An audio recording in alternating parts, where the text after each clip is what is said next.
राणा सनाउल्लाह का एक बयान आया, उसको आप नजरअंदाज नहीं कर सकते इस मौके पर, क्योंकि थोड़ा अजीब बयान है।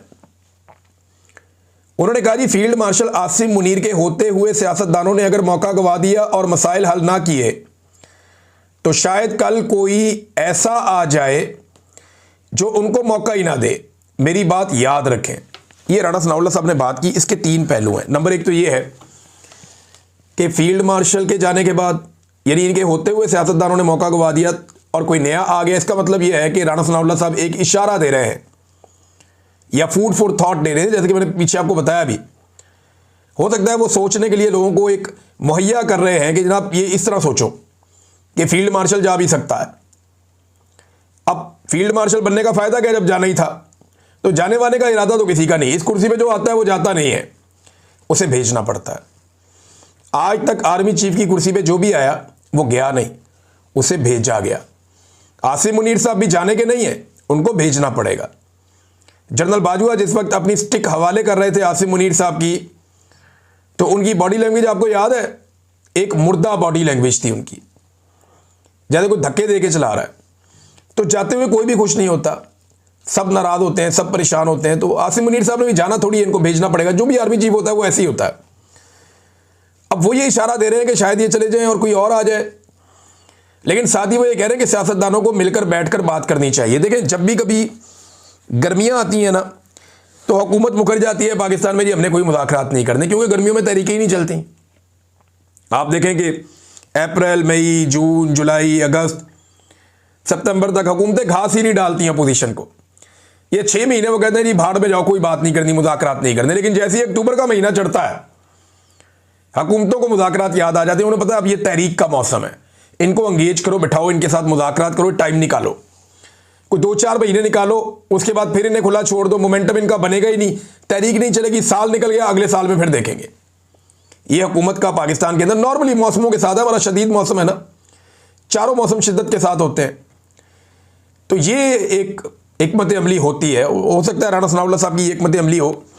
खबर एक और है नादरीन, और वो इमरान खान साहब से जेल में मुलाकातों के हवाले से जो लिस्ट दी गई है। आज मुलाकातों का दिन है, मुलाकात करवा दें तो ठीक है, वरना अदालत में केस भी चला हुआ है। देखते हैं अदालत किस तरह का इंसाफ देती है। वैसे तो इमरान खान साहब को डोगर कोर्ट से इंसाफ नहीं मिलता। बहरहाल सुहेल अफरीदी साहब का, जुनैद अकबर साहब का, मीना खान अफरीदी का और दीगर 2 रहनुमाओं का नाम दिया गया है। ये वो हार्डलाइनर्स हैं जो इमरान खान साहब को मिलना चाहते हैं। देखते हैं कि इमरान खान साहब से मुलाकात करवाई जाती है या नहीं करवाई जाती, या मामला अदालत में जाता है, अदालत कुछ कर पाती है नहीं, क्योंकि वहाँ पे एक सिपाही जो है वो अदालती अहकामात को अपने जूते की नोक पे रखता है, और ये एक दफ़ा नहीं कई मरतबा हुआ है।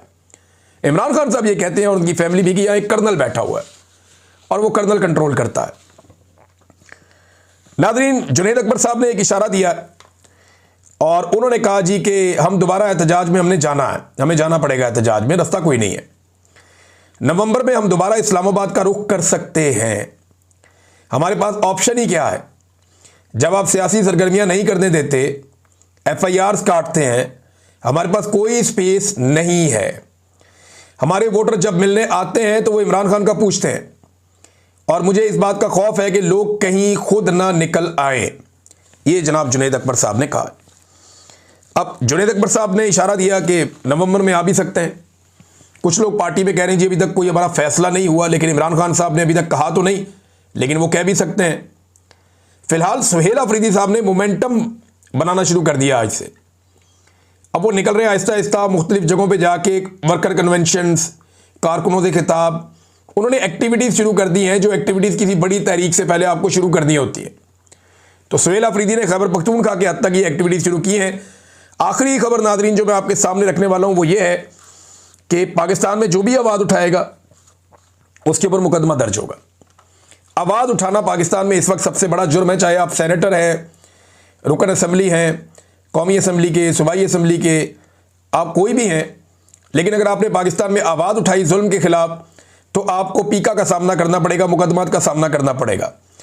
अब शानदाना गुलजार साहिबा के खिलाफ जो मेंबर कौमी असम्बली है, इन्होंने खैबर पख्तूनख्वा से इलेक्शन जीता है खुद, उनके खिलाफ एक FIR दर्ज कर ली गई है पीका एक्ट के तहत। ये 2016 वाला पीका एक्ट है जिसके तहत मुकदमा दर्ज किया गया है। अब ये इनके ऊपर मुकदमा क्यों दर्ज हुआ? देखिए, इनसे शिकवा क्या है।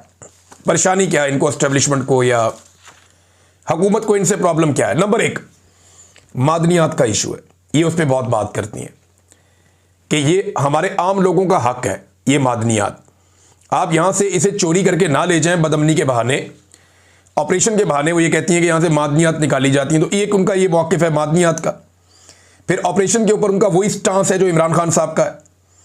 फिर इमरान खान साहब के केसेस के हवाले से बहुत खुलकर बोलती हैं, उनकी कैद के हवाले से। फिर जाली हुकूमत और फौज के सियासत में किरदार की शदीद नाक़िद है ये खातून। अब क्योंकि इन्होंने रोला डाला, इनके ऊपर भी पीका पे मुकदमा दर्ज हो गया। इससे पहले आपने देखा कि सनम जावेद, फलक जावेद, दोनों बहनों को उठा लिया गया। तहिबा राजा के साथ क्या हुआ, जो खदीजा शाह के साथ हुआ वो क्या हुआ, सबसे बढ़ के यास्मीन राशिद साहिबा, इमरान खान साहब की अहलिया बुशरा बीबी, अगर उनका नाम ना लें तो ज्यादती है। फिर इनके अलावा आयशा भुट्टा साहिबा, बेशुमार खवातीन हैं। मैं किस किस का नाम लूँ, मेरे ज़हन में नाम ही नहीं आ रहा है। ये बहुत बड़ी तादाद में खवातीन है और पाकिस्तान तहरीक इंसाफ से पहले कभी खवातीन की इतने बड़े पैमाने पे गिरफ्तारियां, उनको सड़कों पे घसीटना, उनको तशद्दुद का निशाना बनाना, उनकी चादर और चारदीवारी का तकद्दुस पामाल करना, इससे पहले पाकिस्तान की तारीख में कभी नहीं हुआ। बांग्लादेश में लोग कहते हैं कि वहां पे ये चीज़ें हुई, बल्कि इससे ज़्यादा बदतमीजी हुई, लेकिन यहां पंजाब में हमने कभी सुना भी नहीं, कभी देखा भी नहीं ऐसा कुछ।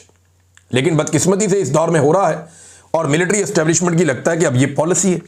अब तक के लिए इतना ही। अपना ख्याल रखिएगा, अपने इस चैनल का भी। अल्लाह हाफ़िज़।